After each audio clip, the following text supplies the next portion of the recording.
Om Sahanavavadu Sahanau Bhunaktu Sahaviryam Karavavahai Tejasvinavadhitamastu Ma Vidushavahai. Om Shanti Shanti Shanti Harihi Om Tat Sat.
Our topic today is hymns from the Vedas.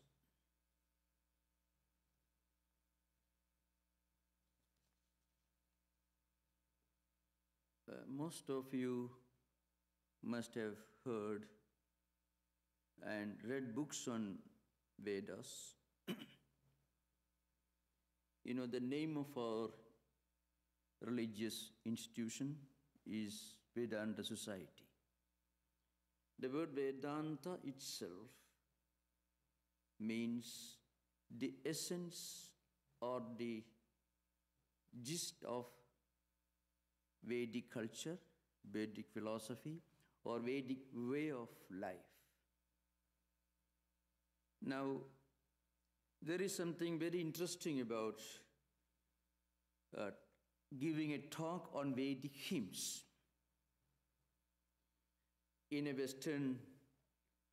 Western Hemisphere, because, and it's a very fascinating part of the history of religious thoughts. When the European intellectuals came in contact with the Vedic culture and Vedic tradition, something very far-reaching happened in the whole cultural paradigm of Western history and Western culture. Well, I can give a summary of what I said just now by giving a few examples. Most of you must have heard of the great European writers, thinkers, philosophers, and linguists. They all belong to these categories. Sometimes they call European Indologists or European Indophiles, sometimes they call. Begin Goethe, Humboldt, Schelling, Max Muller, Paul Deussen, Roman Rolla, C.F. Andrews, J.B.S. Haldane, William James, Holbrook, Monia Williams, Keith, and so many. The list is a very long list. It all began in the early decades of 18th century. Just think of a great German writer, a literary giant like Goethe, or Schopenhauer, a philosopher later, Paul Deussen, Max Muller, and so many. When they came in contact with Vedic literature, they didn't think of Vedas as a sacred spiritual literature, the way conservative Hindu may look upon it. Many of them were under the impression, in fact, a wrong impression, that Vedas constituted ballads of an ancient tribe who moved from place to place, running their herds of cattle. There were many theories, including one important theory put forward and supported by a great Indian nationalist like Lokamanya Balagangar Tilak, who said that the ancient home of Vedic rishis were in the extreme polar zone, Arctic zone. Now, the point is, what I'm going to drive home is, when a man like Goethe, Max Muller, Paul Deussen, or MacDonald, or Colebrook, when they started reading the Vedas, a complete transformation took place in their life. That's what I'm talking about. So you may write a book, read a book on Egyptology, on Assyrian culture. You may read the decline and fall of Roman Empire, but that doesn't bring about a total spiritual change in your life. But Max Muller read a few lines of Upanishads. He gave up his life, normal life. He was a married man and devoted 45 years of his life for studying the Vedas, reading the Vedas, meditating on the Vedic philosophy. Then the same thing happened to many. Paul Deussen. Paul Deussen went all the way to India and sat at the feet of great Indian Vedic scholars, and it is recorded that he was the only one great European Indologist or Indophile, you may call, who actually got the traditional learning of Vedic literature sitting at the feet of Indian sages. Now I can give another example from a totally different sphere. Annie Besant was a politician, mind you. She was in a way a forerunner of Annie Besant. So Sister Nivedita was an Irish firebrand, political, some kind of a revolutionary, a non-conformist. When she read Bhagavad Gita, and when she came in contact with the literature, straight away she went to India and she landed in Bombay seaport, and she said, I have come back to my karma bhumi, the statement you find in Annie Besant's life. She thought she was coming to a place where she lived maybe thousands of years back. For her, it was a coming home, returning to one's own home. Now, this sort of complete inner transformation of not academic interest, but transformation of life as a whole did not happen to those who took to Egyptology, who started studying about the pyramids, who became xenophiles, who studied about Lao Tzu or Confucius. It didn't happen. So when they took the Vedic studies, they felt they were reconnecting rather, with some of their ancient roots. So Vedic culture, Vedic tradition is a culture and tradition, the spiritual culture and tradition of the whole humanity. That's how they felt. I'm giving this example. If you read the life of Max Muller, and Vivekananda met him in London when he went to Oxford, and he says Max Muller, when he saw Max Muller, he thought he was perhaps a reincarnation of Vasishtha, an ancient Vedic Rishi. And Swamiji asked him, have you visited India? No. If I visit India, you will have to bury me there. I won't come back. Now, this sort of inner spiritual transformation happened to many people who were not born in India, who didn't belong to Hindu religious tradition or culture, who were born in far-off lands, who were born into different religious traditions.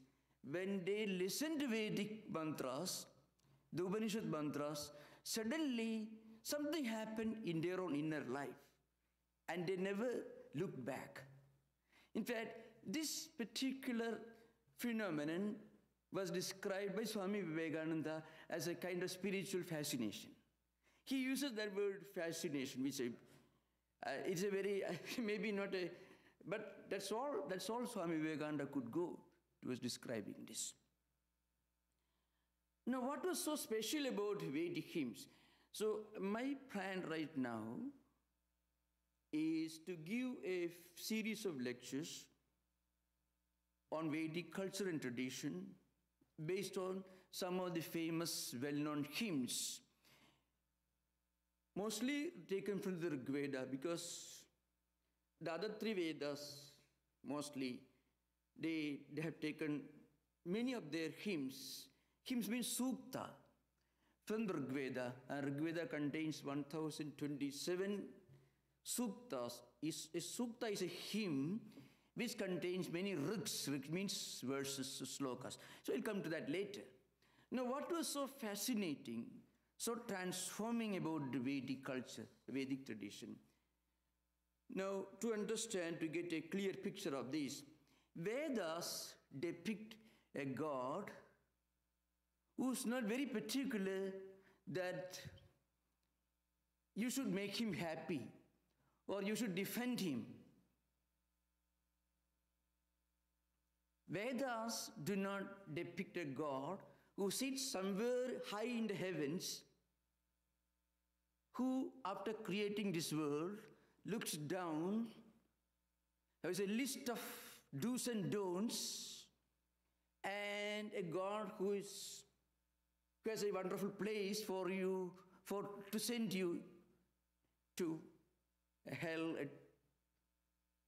full of fire, full of filth, where he has a long list of people for whom he has found a place which is called hell, and another list for whom he has got another place which is heaven, dividing mankind into believers and non-believers, promising heaven to one group of people who are on his side, who will defend and who will fight for him, who will give him money, who will make him happy, and another group who would accept him.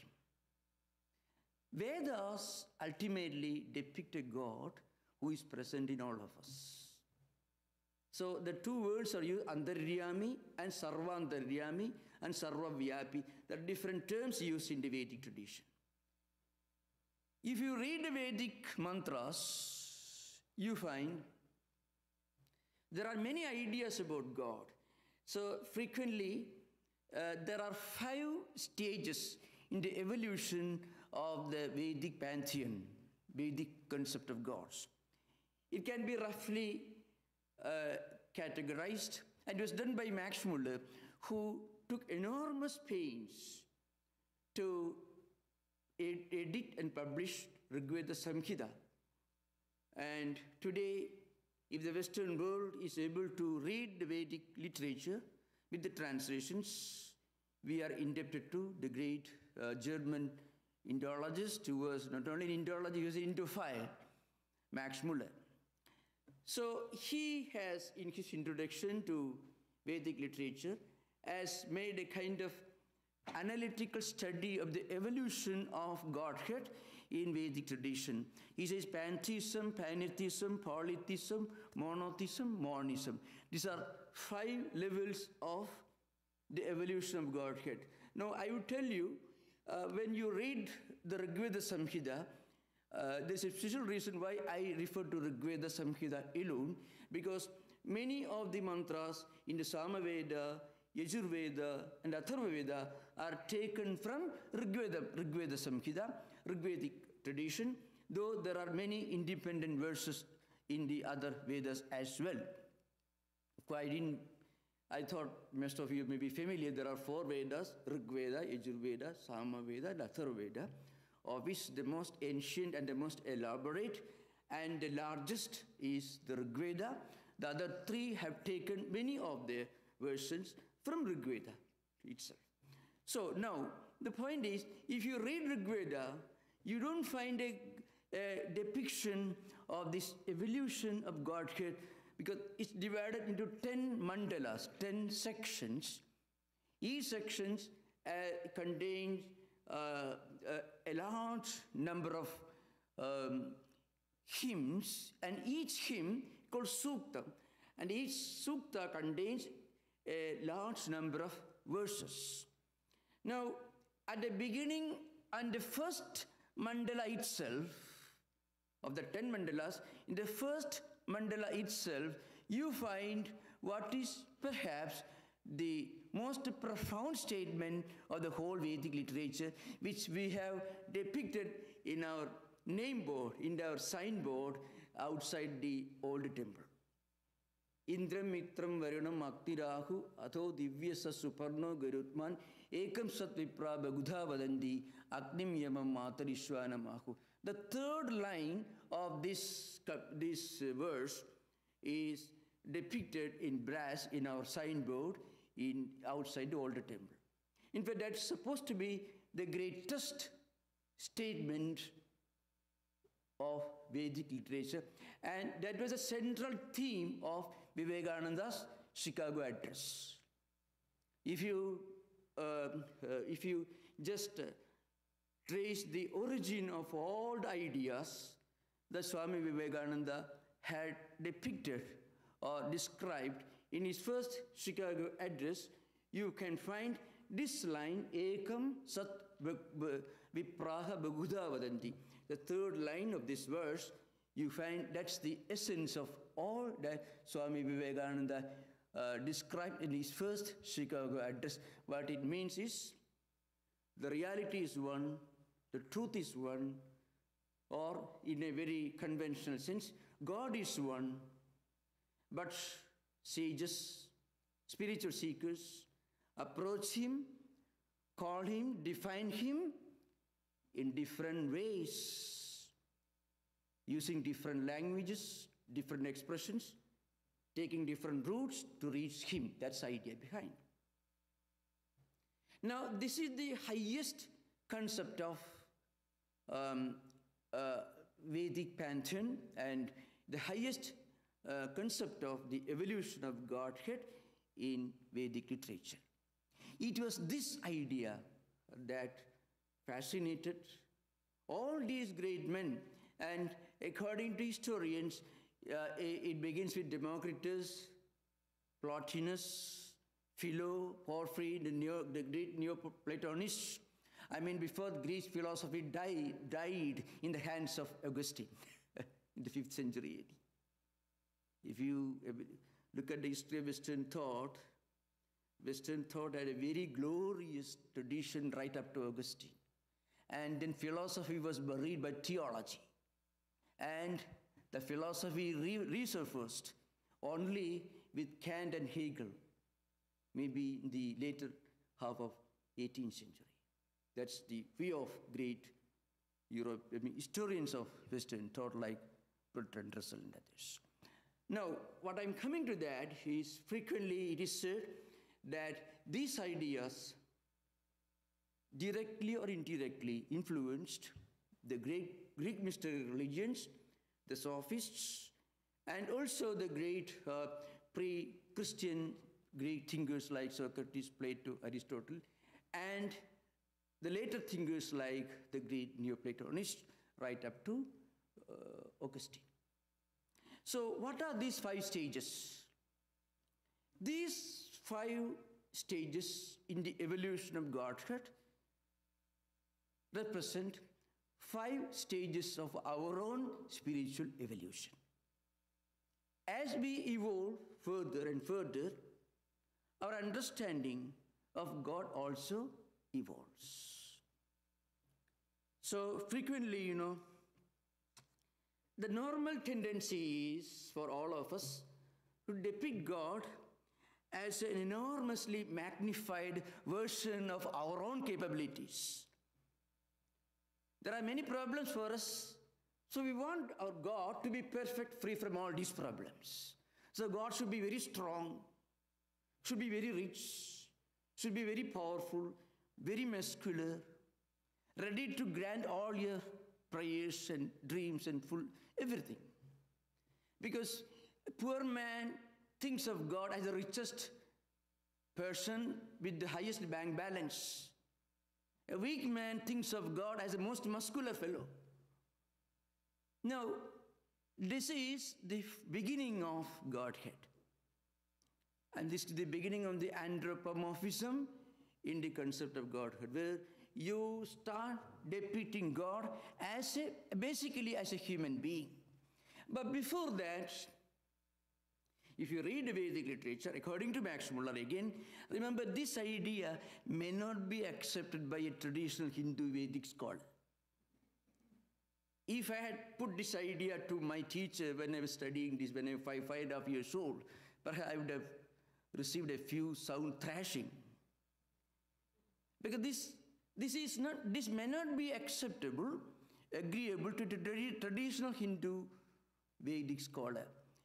Here is the great contribution of the great Indo-European Vedic scholars who tried to analyze different aspects. The evolution of the idea of God, the anthropology or the sociology of Vedic culture from Western perspectives, which have their own relevance and importance in the world of Vedic studies, Vedic learning. So first stage is Pantheism, where the ancient sages depicted God or equated God with the external world. That's the first stage in the human search for a transcendental reality. When you see the valleys and mountains and rivers, the sky, the blue clouds, the beauty, the grandeur, then you think, well, this is God. In a way, it is something very similar to Emerson's Pantheism. Of course, it's according to some thinkers. Or Emerson, maybe from a different perspective, maybe this corresponds to what the Victorian poets like Shelley and Keats thought of the absolute reality, where the beauty, the grandeur of nature are equated with God. Now, Vedas do not say this is wrong. That's the greatness of Vedas. Vedas say this is okay, but it's a one stage which you have to outgrow, which you have to go beyond. So you find in the Vedic mantras, for example, Imam me Gange Yamane Saraswati Purushneya Jikhiya. You find all the 10 rivers are mentioned. 7 great rivers like Gange, Yamane, Saraswati and so on, plus the 3 tributaries. Most of them actually flow, they originate in the Himalayas, and they flow either towards Arabian Ocean or towards Bay of Bengal, to the eastward and westward. Now, this is one example where the prayers are offered to great rivers like Ganga, Yamuna, Saraswati, and so on. Now, this is one way. The second stage is Pantheism, where they believed that this divine reality is not the visible external world, but within all these natural phenomena, there is an inner spirit. So it's a Pantheism. And at the third stage, they believed that behind each natural phenomena, there is a divine power that regulates, that controls, that operates these natural phenomena. So, for example, the verse which I quoted earlier, which the part of it is depicted, is inscribed in our old temple. Imamme Agnim Indram Mitram Varunam Agnirahu Atho Divyasa Suparno Gurutman. First and second line, the line is Agnim Yamamadharishwanamahu. The idea is fire, then fire is the god of, well, god of fire, and god of air, god of water, and god of the sky, and god of all these natural phenomena, which means there is a divine reality behind all this. It's called polytheism. The fourth stage is called henotheism. That is also a special way of looking at the evolution of Godhead in Rigveda Samhita. So, as I mentioned earlier, Rigveda contains 1027 suktas. And these suktas, most of them, contain innumerable verses. And frequently in one sukta, one deity may be elevated to the supreme deity. And another sukta, another deity may be elevated to the supreme deity. So Indra Sukta perhaps may depict Indra as the Almighty God. Varuna Sukta may depict Varuna as the Almighty God. Sindhu Sukta may depict the great river Sindhu, Indus, as the Almighty, and so on. It's called henotheism. Now, that's not the point. The fourth stage is called the monotheism, which all of you are familiar with, which is found, of course, in popular Hinduism, in the Vaishnava, Shakta, Saiva traditions, the popular Hindu mythology, Hindu religious philosophy, and also in the Abrahamic traditions, you find a depiction of God as the creator of the universe, who creates this world, who looks after this world, who listens to the prayers of his creation, and of course he supervises everything. This is perfectly okay. Now, up to this, you find the idea of God, in a way, can be the same as in popular monotheistic Hinduism and also in the Abrahamic tradition. But beyond this, there is another concept. That's where the Vedas make a singular contribution to Hindu, to religious philosophy of humanity. And at that stage, the Vedas depict God as a divine reality present in all of us. And the same God is present everywhere. Now, one of the advantages of this idea is that it rules out the possibility of any kind of fanaticism.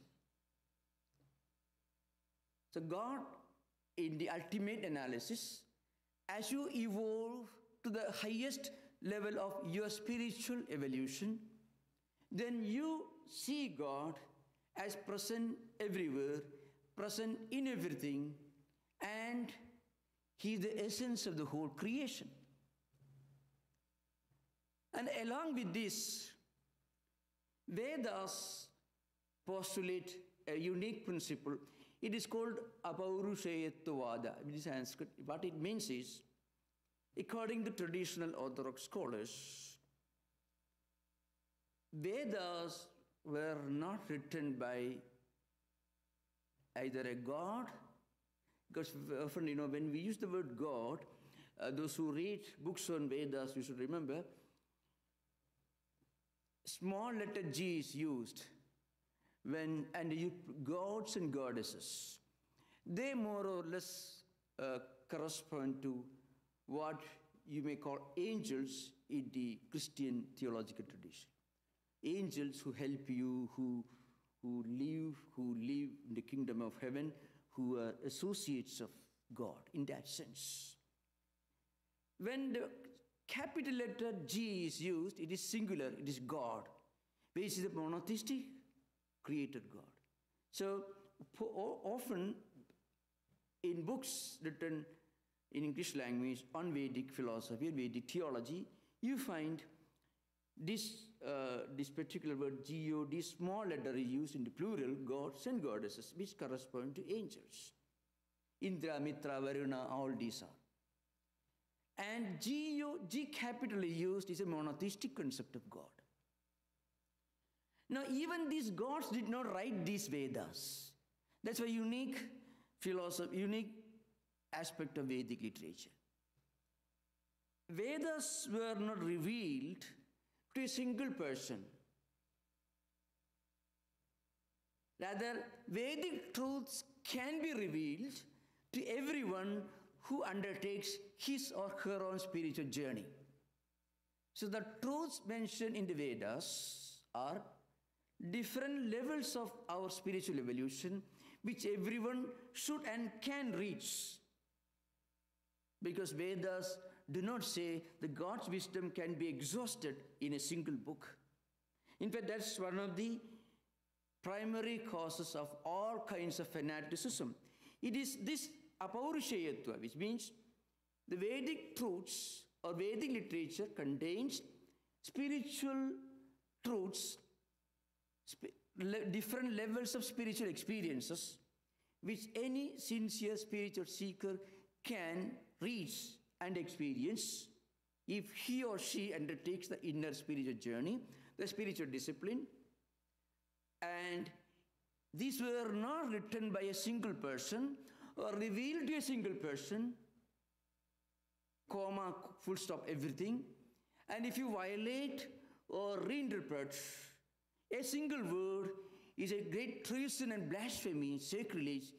No, Vedas do not say that. That's why when a man like Max Muller or a Paul Deussen or Emerson got some translations of minor Upanishads, and of course he got his book, the translation of Gita by Charles Wilkins, which was published in 1784 in Calcutta, later was published in London. So Carlyle presented him with a copy of the Charles Wilkins translation of Gita, and along with that, later on, he also got copies of minor Upanishads, which again, in a way attracted the attention of great thinkers like Schopenhauer, same period, more or less. So the point is, this apaurushayatva, that means Vedas were not written by a single individual. Vedas were not revealed to a single saint. Vedas are not the words of God. Vedas constitute different states or different levels of our spiritual journey. Ours means the spiritual journey of humanity anywhere in the world. So this gives a unique idea, unique universalism to Vedic philosophy and Vedic spirituality. That's why that's why again and again it is mentioned that Vedic truths were not revealed or proclaimed to humanity through the agency of an anthropomorphic revealer or an anthropomorphic receiver. So this is a very important point to remember. Now a few historical interesting aspects. According to historians, this Vedic literature was preserved by different Aryan tribes. I use the word Aryan, it just needs a lot of explanation to those who are not familiar with this. The Sanskrit word is Arya. Aryan is a mongrelized, bastardized, anglicized attempt to pronounce the word Arya. So, the word Arya means anyone who is refined, who is broad-minded, who is spiritually elevated, who is cultured, who is civilized. Such a person is called Arya. So the definition of the word Arya is given in the most ancient Hindu lexicons called Amara Kosha, written by Amarasimha, belongs to 9th century AD according to historians, 1st or 2nd century AD according to another school of historians, which is not clearly demarcated. Mahakula Kulinarya Sadbya Sajjana Sathavaha. It is, this dictionary lexicon is in the form of a poetry. So we can easily memorize it. And is being memorized by traditional grammarians. So who is an Arya? The anthropological interpretation or cultural interpretation of the word Arya started with maybe German thinkers Nietzsche, maybe Bismarck took over, and of course in 20th century you know what happened, which I don't want to go into. So the whole story is this. The word Arya in Sanskrit or in Vedic tradition means he belongs to a great spiritual tradition. And he is Sajjana, Sabhya, who is highly refined, cultured, spiritually elevated, who looks upon the whole humanity as one spiritual family. That is the characteristic of the word Arya in Vedic tradition. It has absolutely no connection at all with ethnicity or any kind of thing. Now, according to historians, the Vedic culture was preserved by different Aryan tribes and transmitted through oral tradition. Strictly speaking, Vedic tradition was preserved because of this oral tradition. It was memorized and it had an elaborate phonetics, grammar, prosody, etymology, and ways of studying, methods of studying, methods of memorization. In fact, there are the different schools of memorization of the Vedic studies, different schools, which is called pathas, krama patha, jada patha, and so on, which for your information, those who are interested may later remember, samkhita patha, pada patha, krama patha, jada patha, mala, shikha, rekha, dhwaja, danda, retha, gana. So 11 types, 11 methods of memorizing the Vedic literature. So remember, not teaching but memorization. So frequently the way it was memorized, even if you try, you cannot forget it. Because you had to memorize from A to Z, and from Z back to A, and again from A to C, C to E, and so on. Anyway, unless you want to go crazy in modern times, people won't do that. But the surprising reality is, even now there are people who study these Vedic literature exactly as they were studied and taught maybe 6,000 years back. Those of you who are interested to know more about this may read the 2 volumes edited and published first by the University of Berkeley, San Francisco, and later it was taken up by Motilal Banarsidas. It's called The Altar Fire. And it's called Agni, or The Altar Fire.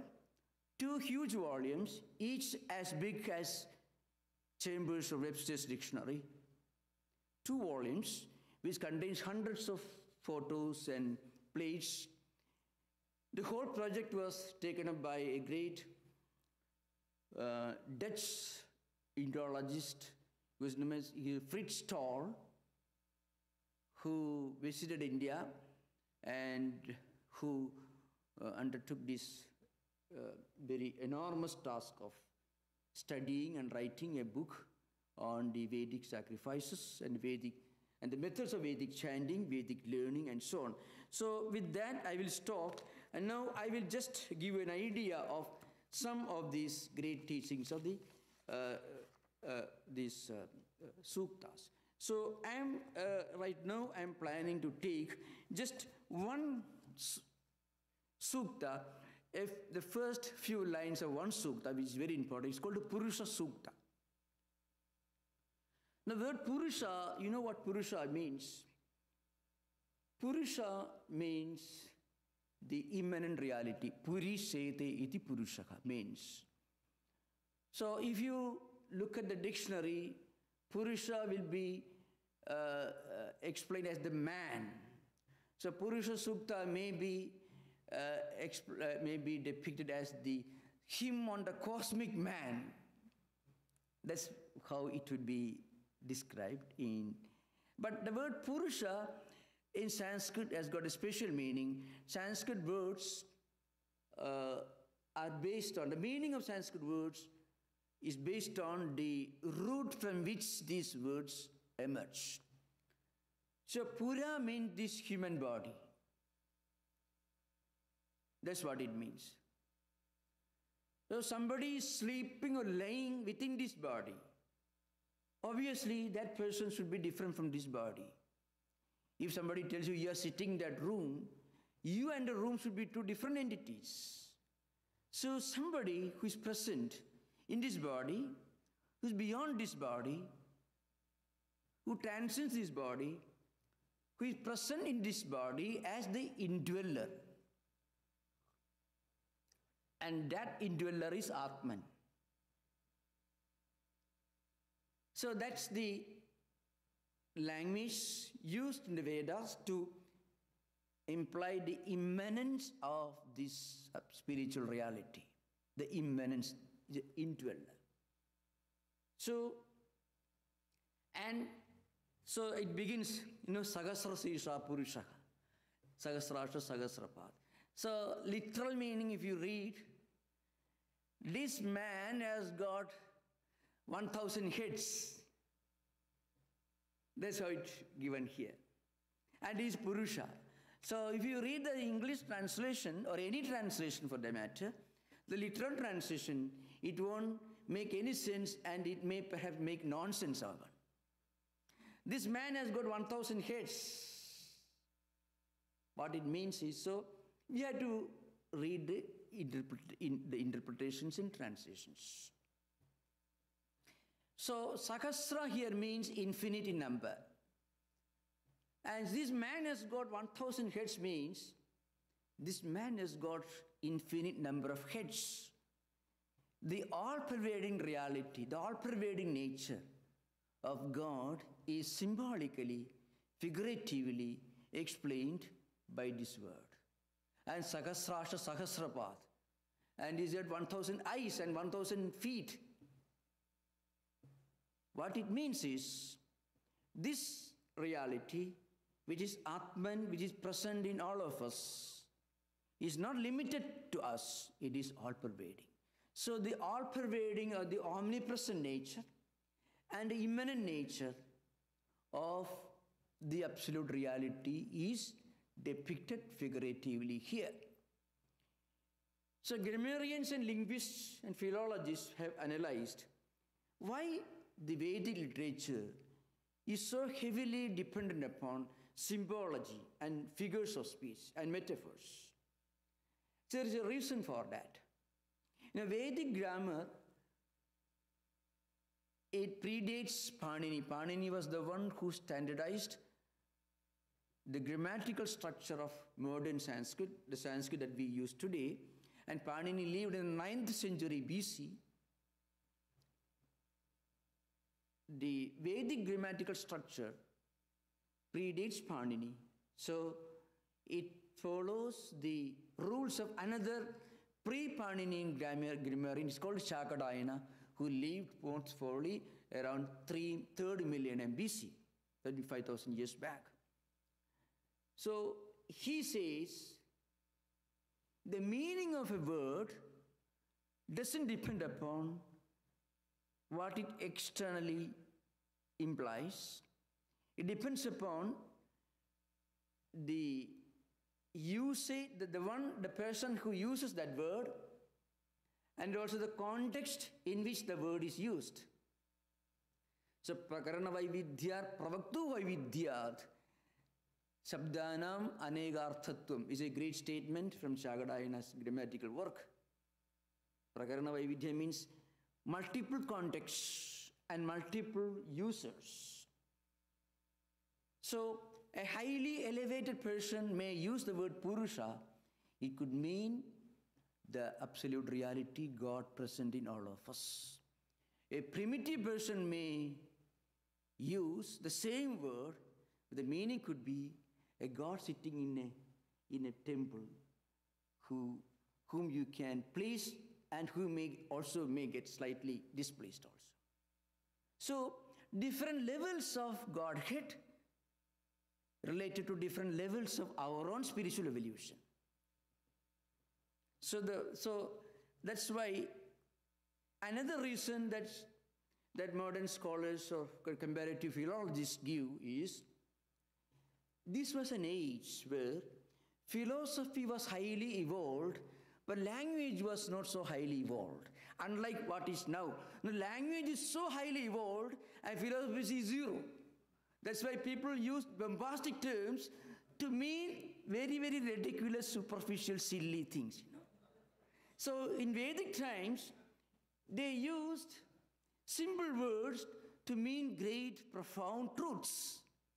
But today, very profound, bombastic words are used to imply very silly, ridiculous, superficial things. So one reason why the Vedic language, Vedic literature used or became so heavily dependent upon symbology and figures of speech and metaphor is language was not so highly evolved. And language, Sanskrit language, as we understand today, was mostly the language of the scholars. But philosophy and spiritual tradition were so highly evolved.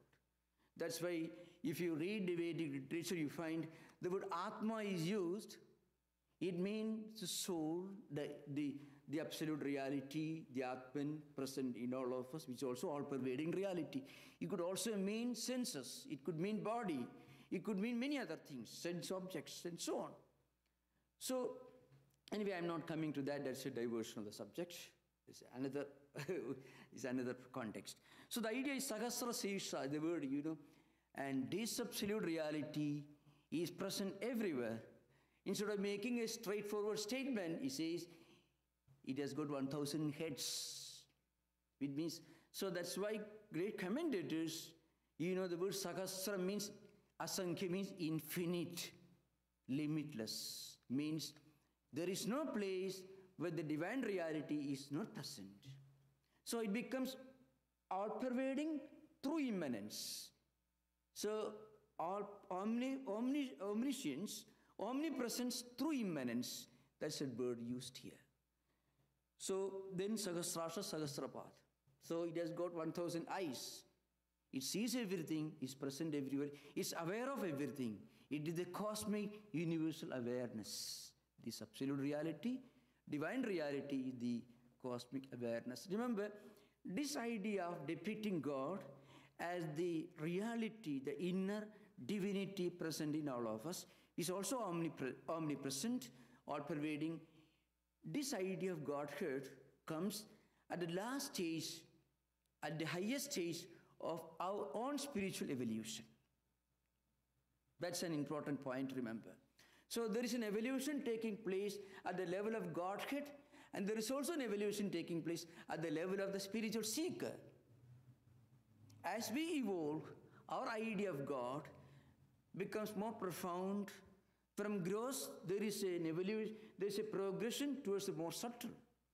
From without to within, from many to one, from gross to subtle, from the concept of an absolute, all-pervading, from the concept of a transcendental monotheistic dictator God to a God who is present in all of us as the divine spark and present everywhere. So, Sabhumim Vishwado Vrutva Atyadishta Dashankulam. And this absolute reality, it envelops, it is all-pervading. Vrutva means, Vrutva is a modern Sanskrit, means it envelops, it covers everywhere. So, as we evolve in spiritual life, our idea of God becomes more profound, more subtle, and it goes deeper and deeper. Now, I shall take up this subject more in the next session. It's an idea of the profoundness of these Vedic hymns. Now, this with regard to the absolute reality. How do we realize this? Through our own spiritual evolution. And this evolution happens when our mind becomes more and more pure. As our mind becomes more and more pure, as our life becomes more and unselfish, then we are able to not understand but realize and experience this reality. So the purified mind, the refined mind, the refined intellect, the purified intellect is sometimes depicted as a goddess. So you can find a deification of the tools to realize higher spiritual reality. So the concept of attaching sacredness, sanctity to spiritual practices, and also to our mind and intellect. So this is figuratively explained through this deification. So metha, the word metha is used.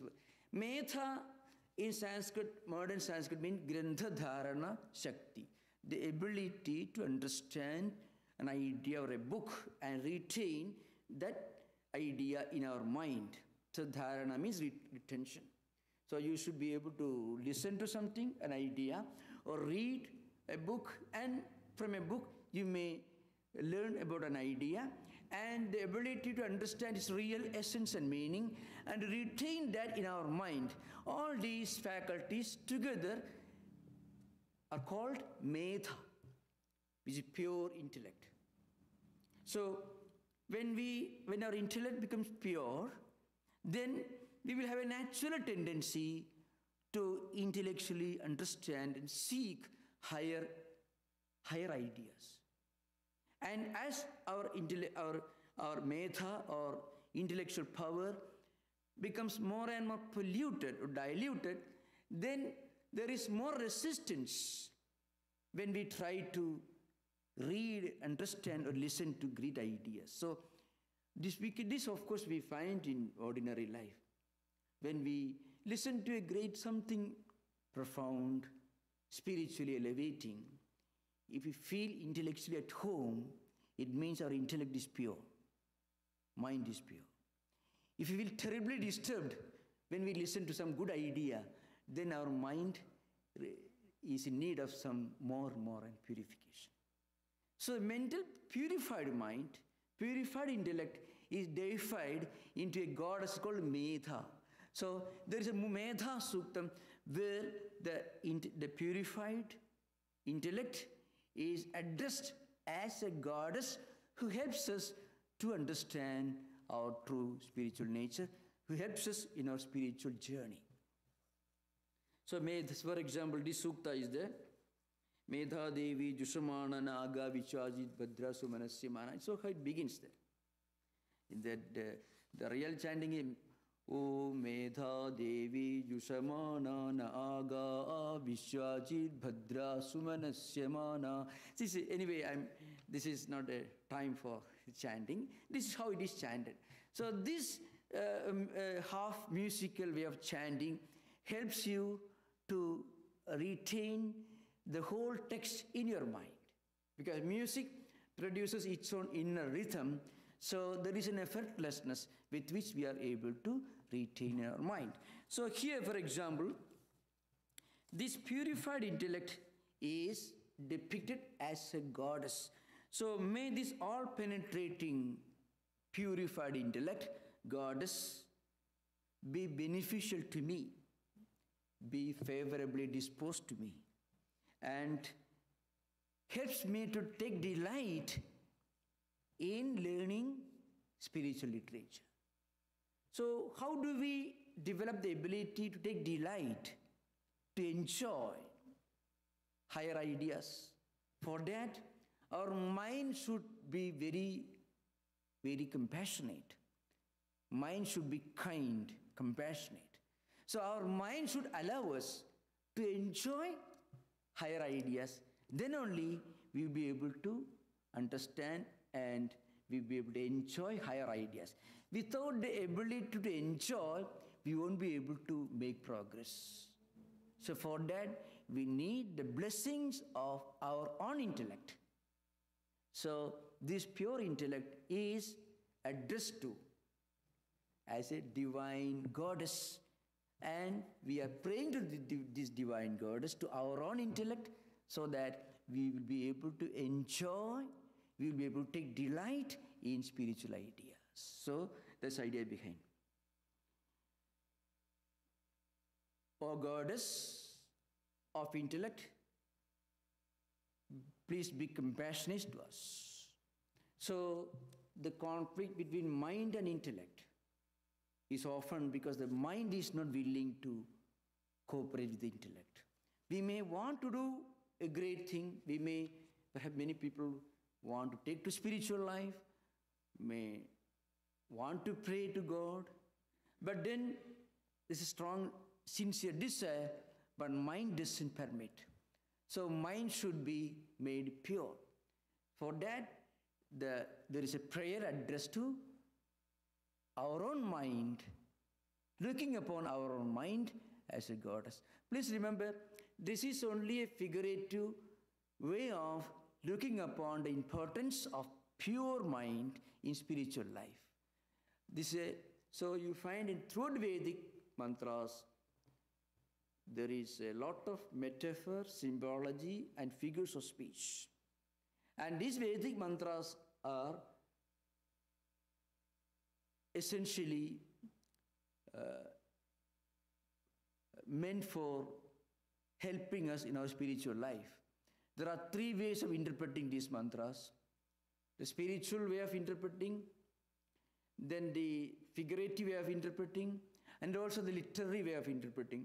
So great Vedic scholars for the last several thousands of years have evolved different systems, different methods of analyzing and interpreting these mantras. I will try to explain this in the coming sessions, though it may appear to be a bit pedantic, but it's also good to be slightly serious and pedantic, and not always going for what is very, very obvious, It's also, perhaps this age needs little more of higher intellectual culture. And The greatness of Vedic culture is the culture of humanity's spiritual evolution. It is not necessarily a product of any particular national or religious tradition. If you read the Vedic mantras, you find it has an appeal to sincere spiritual seekers everywhere. And that explains the mystery of how it became a great fascination to people who are born in totally different cultures and traditions. When they happen to read some of these Vedic mantras, very often by sheer accident, and they never look back, because it had such a transforming impact on the life of many great thinkers and philosophers and sincere spiritual seekers. So Vedas should be looked upon as part of humanity's spiritual heritage, not necessarily as a scripture of one particular religious tradition. It would be a great injustice to Vedic sages if you limit dimension or its greatness by looking upon Vedas as the scripture of any particular religious tradition. It is a religious, spiritual scripture of the whole humanity. That's why, as I mentioned, anywhere, people born in different cultures and traditions, some of them through sheer accident happen to read something from the Vedas, and they found it's the story of their own spiritual life. So thank you. We'll continue in the next session. Om Shanti Shanti Shanti Harihi Om Tat Sat Sri Ramakrishna Pranamastu.